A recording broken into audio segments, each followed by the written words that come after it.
The state of the nation has been a major discourse for a while now, with the federal government doing all within its power to cushion the effect of hardship on Nigerians. The dire economic situation and hardship prompted protests from citizens who have demanded that changes be made to alleviate the sufferings of the people. Also, the cost of doing business has gone through the roof in Nigeria, causing unprecedented harm to businesses, government, and consumers. Airline operators are not left out, as aviation workers across Nigeria are threatening to stage a nationwide protest on August 21, 2024, in response to the federal government's continued deduction of 50% from the internally generated revenue of key aviation agencies. The unions made this announcement in a letter dated August 14, 2024, titled "Save Aviation from Collapse." There is also talks about the Nigeria Airspace Management Agency, NAMA, proposing to increase the aircraft navigation fees by 800%. The planned hike may have more Nigerians opting for road travel, as airline tickets may go up. Joining us to discuss these issues is Professor Obiora Okonkwo, OFR, Chief Executive of United Nigeria Airlines. He's also the President, Nigeria-Russia Chamber of Commerce and Industries. He would also be sharing his thoughts on the Minister of Aviation and Aerospace Development of Nigeria, Festus Keyamo, leading a delegation to Europe over Abuja's second runway project, and also how the federal government can foster a healthy environment for businesses to thrive. Welcome to the morning show. Good morning. All right, Professor. Thank you. Good morning. It's my pleasure to be here. Good to have you. Let's go straight into the issues. I've listed a litany of issues plaguing the aviation industry. It's easy for people to want to book a flight and complain about just how exorbitant the prices are. But as I've highlighted, it's as a result of fees, levies, just tightening this sector. Can you share with us what is going on with the 800% increment in the levies, and also just share with us some of the taxes that are being levied on airline operators like yourselves, making it difficult to run business in Nigeria? Yeah, we have said severally in this platform and so many other occasions that the airline operators are overtaxed. For every single ticket that is sold, there are about 20 deductions going to different government agencies. And these 20 deductions obviously constitute a great percentage of the fare that you charge to your clients. It is known all over the world by ICAO rules that aviation agencies can only make charges to recover their costs, but not to make profit, talk less of being a source of revenue for government. But like you have seen in the recent letter by Aviation Operators, we have been vindicated that huge number, who the amount of the money they collect are not reinvested in providing aviation infrastructure at airports and so many other places, but rather goes into government posts for other purposes. It's against international aviation law. So for us, we think that government should listen to this cry, and the aviation workers have joined this agitation and do the needful. Aviation is no more a means of travel for the rich. It's not a luxury. It's a necessity. I've said severally, it's a catalyst for economic growth. It's an enabler. Any country that cannot fly, that have not started doing any form of business, it will affect the economic development. So for us in aviation, it's not how much ticket, it's not how much we charge the clients. It is just the percentage of our little profit that matters. So we are ready as soon as these rates, some of them, for instance, we have 5% passengers rate. This 5%, we've said, was introduced some years back when there was not even NCA or funding for aviation. It was introduced to bridge a gap, that period, to provide some money for the government agency to operate. It has become permanent. not only that has become permanent, a lot more are coming up. You've just mentioned about NAMA waking up one day and increasing the fares for 800%. I mean, their charges. That's ridiculous.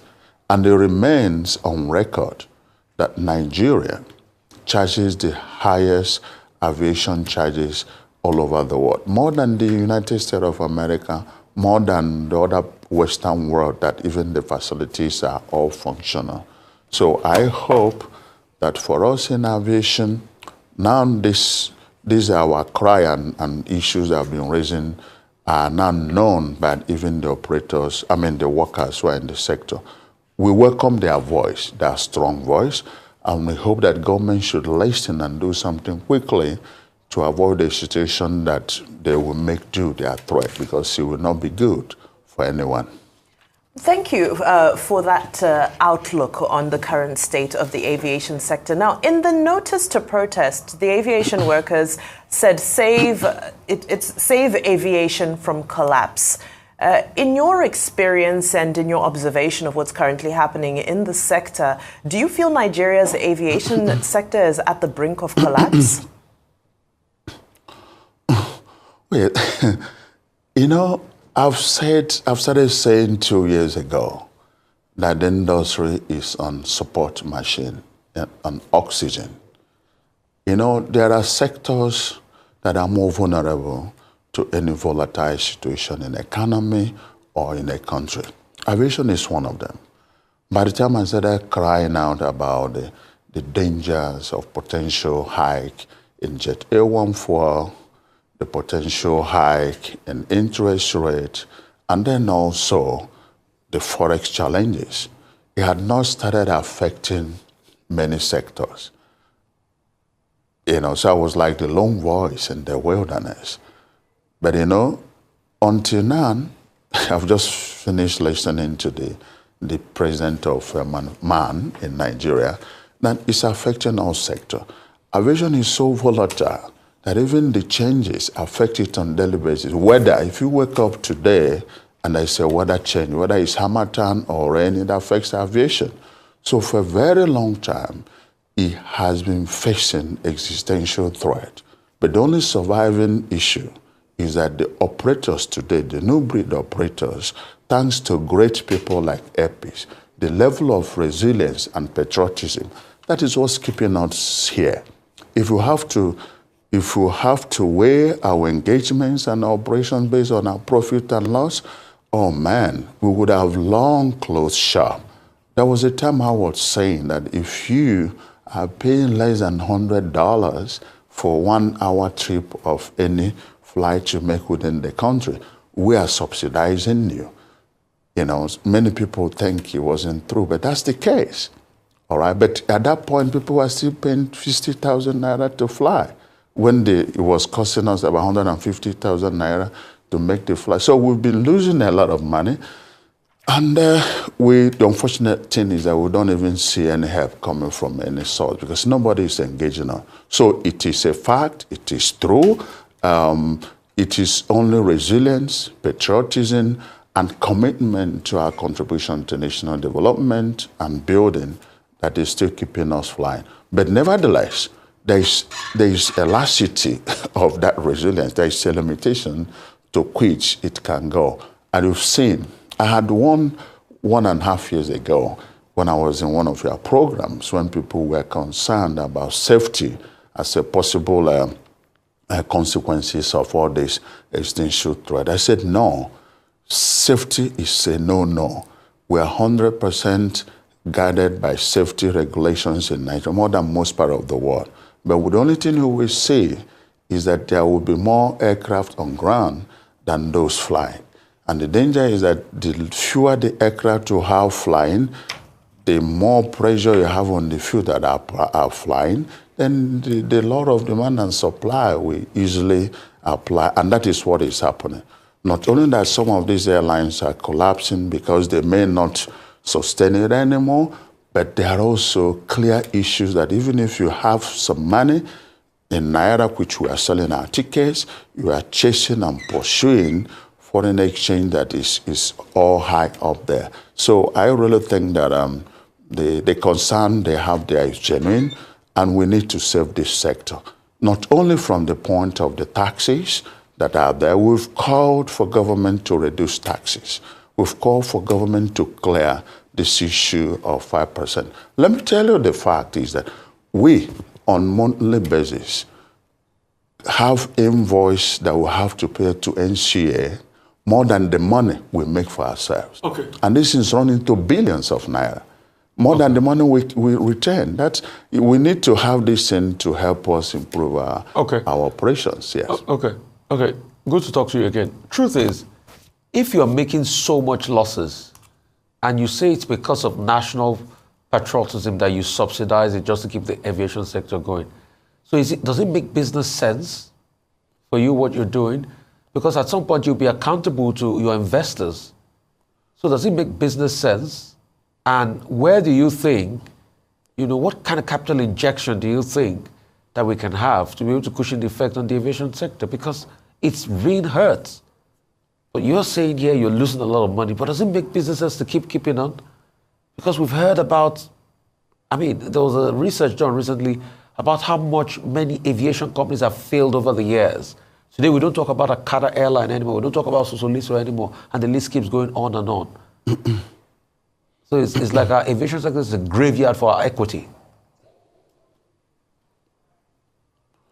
Well, the truth of the matter is that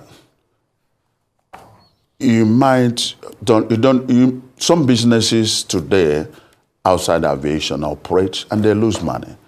You don't close shop the first day, the first month, the first year, you lose money. You might lose money today, you make money tomorrow. You might lose money one season and make money the other season. But by and large, the economic environment and the business situation does not allow you to meet the projections you've set for yourself. So this is basically what it's all about. But, you've mentioned about businesses, aviation companies that closed up in the past. Obviously, the situation now is different. The days of Okada, there were certain regulations that did not allow them, to adjust their prices accordingly, because then it was regulated. And it's a deregulated environment. You can charge your ticket as much as your operational cost, but there's a limitation to which you can push it, because if you push it so far, less people will afford to fly. And when you fly empty aircraft to a destination, you will lose more money. So sometimes it's not about how much you charge per ticket, but it's about the yield, you make out of seat available in the aircraft. Because the unfortunate thing about this thing is that if an aircraft takes off from Lagos to Abuja, it's costing you a fixed amount of money, whether you have passengers or you don't have.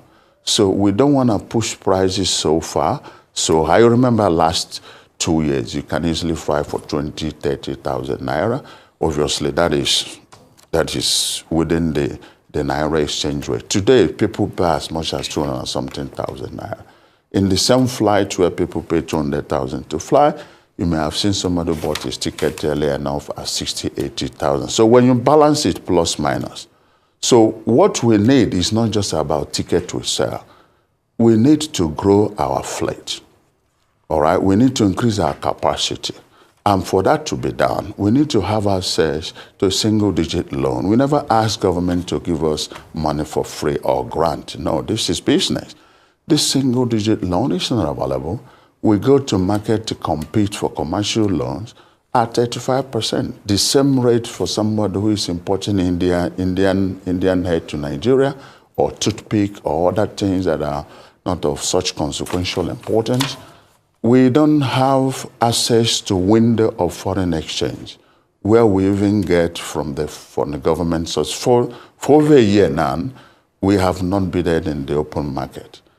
Good enough that the new system of deregulation of the forest makes it available for you to access foreign exchange, but the rates are high. At that rate, it's very difficult for aviation industry to compete, because now aviation is a world business. It's a one world for aviation. It's the same business that I do in America, doing in UK. When the American competitor goes to his bank, he gets loan at 1% or 2% for 10, 20 years, as long as he wants. is in US dollars. He's selling his ticket in US dollars. And then when you go to a bank, you get loan at 35%. Probably the next, and then with a caveat, this rate is liable to change without any notification based on policies coming out from CBN. The next day, CBN hikes the MPR again, then they're charging you at 40%, even before you know it. So how can you survive? These are the things we are talking about collectively. So it might not be losses on the issue of Naira and Kobo. We need to be more competitive. We need to be strengthened. So how long, my question is, how long can you push on with these losses? You're not here to run the Father Christmas sweatshop. Well, how long can you push on with these losses? You're absolutely right. You're absolutely right. It cannot be for the rest of our life. Some people, it's a long race. Some people who have lost him are already, dropping out. You'll be surprised how many that might be affected in the next few months. We hope it will not be too long, But again, in every business you do, you are supposed to make certain provisions to cushion some exigencies that might happen within a period. You can accommodate to 1 year, 6 months, and so on. But when it becomes, a lifestyle, you don't want to die because you're in aviation. But it's a very addictive kind of business, and it's a thing that gives joy and satisfaction. It's just like my brother and friend Airpeace. If you look at him from head to toe, he's just thinking 24 hours about this with a lot of... I know he had so many ideas and great things he would have done with this, but these restrictions are affecting him, and also a whole lot of other operators. Sometimes I was there, and I told you within a period of time we're going to add about 6 aircraft in our fleet. We're still battling with it, because all of a sudden, even if you have money to pay, some countries that you are dealing business with, we say, we've reviewed their papers, we've reviewed their documents, it's perfect, we are even impressed with what you are doing, but you have a big country risk that will come venture into your country, so they will reject you. So these things are issues. So we hope, and we're thankful to the aviation minister who has a listening ear, and we've continued to hammer before him that, look, we don't want you to dash us money. We want you to look into policies that are internal here that are affecting us, issues that are external in Nigeria that are giving us a disadvantage. I can tell you he's working very seriously on all of those things, and we hope that as soon as the result starts showing up in the next weeks or months, we might have a breathing space. So that's what we are praying for. And in that case, it might not take us too long anymore to carry this burden. All right. But you see, yeah. Well, thank you. So I want to ask about the update on the industrial action by the union, especially as a result of cutting of the aviation industry ministry taking 50% of ICAO from source. Last week, the Minister of Aviation and Aerospace Development, Minister Festus Keyamo, had come out to ask for peace and just speak. To what extent did his statement have an impact on whether or not the industrial action will still go on? That's next week, I believe, 21st of August. Are you still going ahead with it, or has the union been placated by his initial engagement with them? Well, I think let's make it clear here. That's the aviation workers union and not the operators. But having listened to their demand and read their press release is genuine. It's something we have raised over and over. The minister obviously had pleaded. That's the good step. He's ready to talk with them. But they should meet that pleading with some specific actions. Today, from our records, NCA is about second or third largest contributor of revenue to government. That's an absurd. It doesn't happen in any part of the world. Government shouldn't be going to NCA to collect money they collect from us, from the operators. And the only way money comes into the whole aviation ecosystem is from the operators, and that's only when tickets are sold.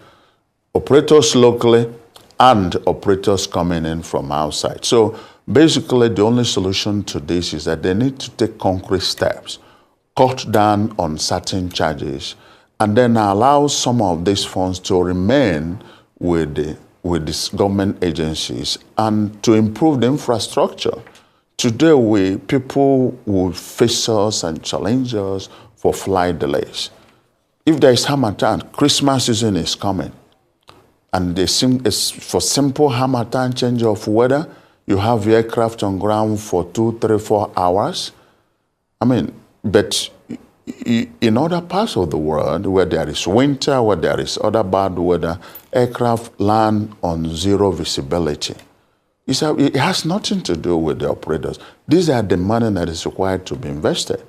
So we think that the government should match their pleading with action. They should allow some of these funds to remain with these agencies, and when they remain, it should be guarded and monitored very, very, very seriously to ensure that they don't just go and engage on brick and mortar just to spend the money. It has to be things that will be directly going to the improvement of infrastructure for smooth operations and better service to the traveling public.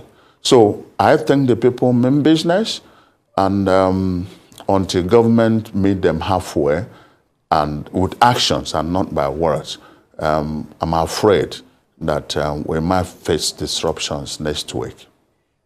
And talking about disruptions, I don't want that to happen. We absolutely don't want that to happen. So I do hope the relevant authorities are paying attention and are ready to engage in this conversation. But talking about disruptions and the general welfare and safety of passengers, there's a report from Business Day that spoke about how the FX crisis has led airlines to be forced to do their maintenance locally. So C checks and so forth are now having to be done locally, whereas most people were going internationally for it before. Now, the report was alluding to the fact that there simply aren't enough facilities to accommodate all of the aircrafts, I believe 91 commercial aircrafts operating in this environment. My question to you is, with regards to this ecosystem, something like maintenance that's, so concerning, so worrying, so critical in this sector. Do we have the ecosystem to be able to deliver maintenance fully locally? That's number one. Number two, what are the implications of the fact that it's no longer feasible for our airlines to do their regular checks internationally as they did before? Well, I think recently, Business Day probably has caught some virus that is making them write nonsense in their newspapers. They wrote things out of ignorance. There was a recent one, they wrote that the aviation industry has been blacklisted from leasing because they are owing. You recall my press release that asked them to retract that and render apologies, which they did. So they just come up again.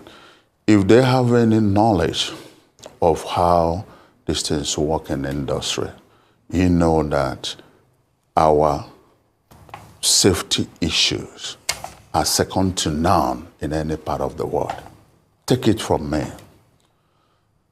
There are, in Africa, for instance, 31 IOSA certified operators in the entire African country, 50-something countries. Out of these 31, you have 6 of them in Nigeria. And IOSA just simply put in the least word is safety. United Nigeria as a company just had their second IOSA certification because each certification lasts for 2 years.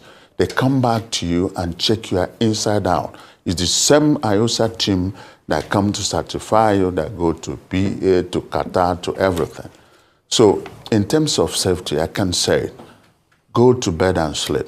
Every regulatory checks that are required to be done in this country is done more than any other places. I fly in my aircraft, okay? APs fly, all other operators fly the aircraft, and they wouldn't have done anything where they find there's something funny. And if, in any case, anything is found wanting, NCA is there, they step in. So we don't have any fear of safety. Now, the issue of maintenance, yes, we don't have capacity to do certain level of services. It is not necessarily an operator that does its own maintenance. It depends on your size and the size of fleet and the availability of funds. Then you can invest in your own maintenance outfit. Otherwise, NCA can certify you to maintain certain line maintenance based on the capacity of your engineering and the equipment. But when it comes to this issue of C-check, then there are other maintenance organizations that would have been certified by NCA that we can take them out. Yes, we are facing all those things. It is there, but it's not in any way a threat to safety. So where you are not able to take them out to maintain when the time comes, the aircraft is on ground. So these are one of the reasons why I see more of aircraft on ground than flying. Okay. But real quickly, I get what you're saying. You can hit business day all you want, but we have seen many skirmishes. We have seen the case of alleged water in the tank of a plane. We have seen tire mishaps. We have seen false starts or false landings and things like that. We've seen a lot of these skirmishes, and a lot of people are beginning to raise concerns. Even recently, you remember the case of an airline. Anyway, that was because of a legal case prior to this time. So we've seen all of this, detailed case. And there's also an investigative job done by David Odeyi, where he was talking about some of these challenges in the aviation sector as regards NCA and safety. What would you like to tell us? Yes, you are right, Oseni. This is not peculiar. When you see mishaps, when you see tire burst, when you see all those things, they are not peculiar to Nigeria. There are things you can see in aviation. But what matters is what happens. It could happen. Even you can wake up and get into your brand new car today, and around while you drive along the road, it has a burst. So it's not peculiar to Nigeria. The issue of fuel, obviously it happened, and don't forget that it was detected. It was detected because there were mechanisms and things that are in place to dictate that. It did not cause any mishap. So these setups are there, and immediately that was done. In aviation, it may not be that things will not happen, but it's when it happens, what are the precautions and the preventive measures that have been taken? And ever since we discovered that, they have tightened a lot in so many areas, and they are stopped. So you've also seen in other parts of the world, aircraft dropping from the air on the ground. Those places are not Nigeria. We don't pray that it happens.